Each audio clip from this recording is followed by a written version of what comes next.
दोपहर के समय पर निर्मला सो रही थी कि तभी उसके दरवाजे पर उसकी बड़ी बेटी घूमती ने दस्तक दी। घूमती निर्मला की बड़ी बेटी है। माँ देखो ना, दीदी आई है, घूमती दीदी आई है। माँ उठो ना, अभी भी सो रही हो क्या? इस वक्त अचानक दोपहर के समय पर क्यों आई हो बेटी? कुछ हुआ है क्या जो दोपहर के समय पर आई हो? मुझे सोने भी नहीं दे रही। ओ माँ, आपको सोने की पड़ी है? मेरा मन किया था आपको मिलने के लिए तो मैं चली आई। इसमें क्या देखना दोपहर या सुबह? माँ आप भी ना, क्या पूछ रही हो दीदी से? अगर दीदी आ गई है तो खुशी की बात है ना। हमसे मिलने का मन किया था दीदी का तो दीदी आ गई। दोनों माँ बेटी बैठकर बातें कर रही थी कि तभी वहाँ पर शीला आती है। जुओं की कहानी शीला से शुरू होगी। नमस्ते मैम साहब, क्या हाल चाल है आपका? माँ जी, और तो कौन है? मैंने पहले तो कभी नहीं देखा इसे। और क्यों आई है जहाँ? बेटी जी शीला है। आज से, अभी से मैंने इसे काम पर बुलाया है। आज से यही घर का काम करेगी। मेरी कमर में भी बहुत दर्द रहता है और मैंने सुना है कि ये बहुत अच्छा काम करती है। उई माँ, ये तो जुएं मेरी जान ही ले लेंगी। आज पहला दिन है, कहीं इनको पता न चल जाए कि मैं तो जुओं से भरी हुई हूँ।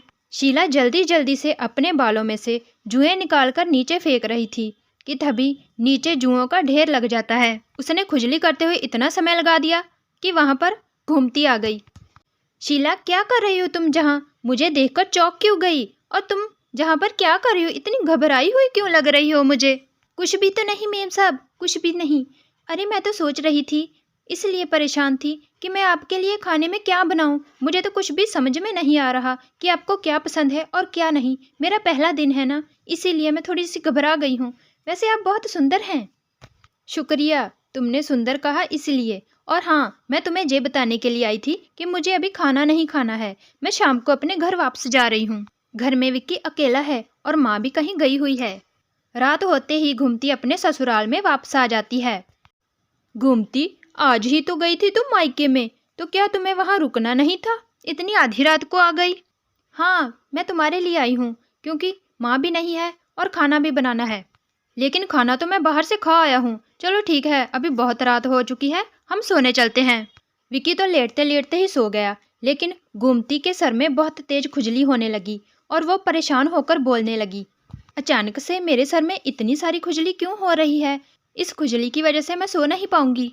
सुबह होते ही घूमती अपने आप को आईने में देखकर कंघी करने लगी। तभी उसने देखा कि उसके बालों में बहुत सारी जुएं हैं, तो वो बोली, हे भगवान, जे मैं क्या देख रही हूँ? इतनी सारी जुएं कहाँ से आ गई? हे भगवान, विकी को इसके बारे में पता ना चल जाए। और माँ तो मुझे जान से ही मार डालेंगी। इनको मैं कैसे छुपाऊंगी? घूमती जुओं को देखकर बहुत ज़्यादा डर जाती है और उन्हें सर से निकालने की कोशिश करती है, लेकिन नीचे तो पूरा ढेर ही लगता जा रहा था। रात होने के बाद घूमती छत पर आ गई। मैं विकी को इसके बारे में पता नहीं चलने दूंगी कि मेरे सर में जुएं हैं।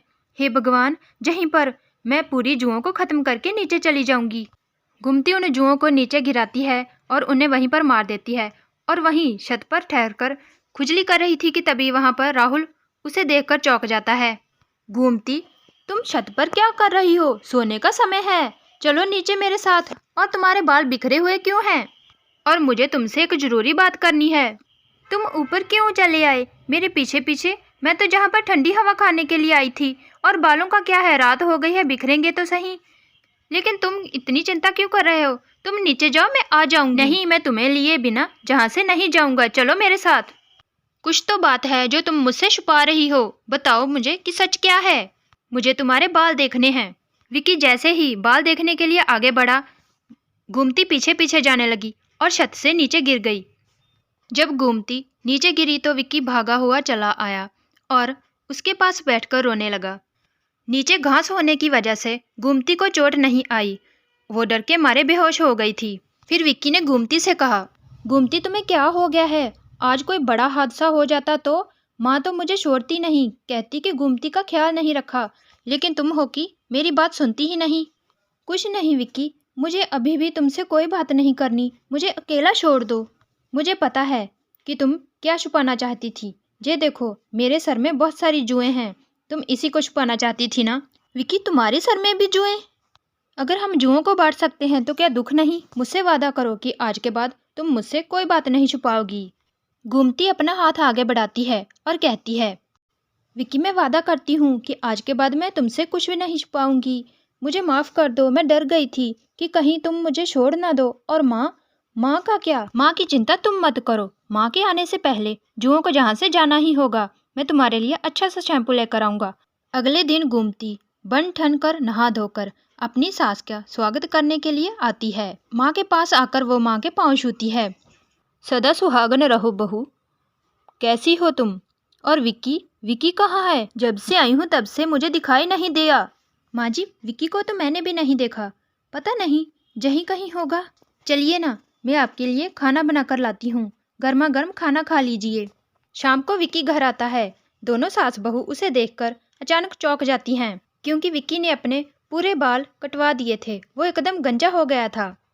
माँ, आप आ गई? सुबह ही आई होंगी, मैं तो घर में था नहीं, कुछ बोल नहीं रही। माँ, मेरा ये रूप देखकर चौंकिए मत, ये आप दोनों की भलाई के लिए ही है। चौंकूं क्यों ना बेटा, तूने अचानक से अपने पूरे बाल क्यों कटवा दिए? ऐसा क्या हो गया? क्या ये भी नया फैशन है क्या?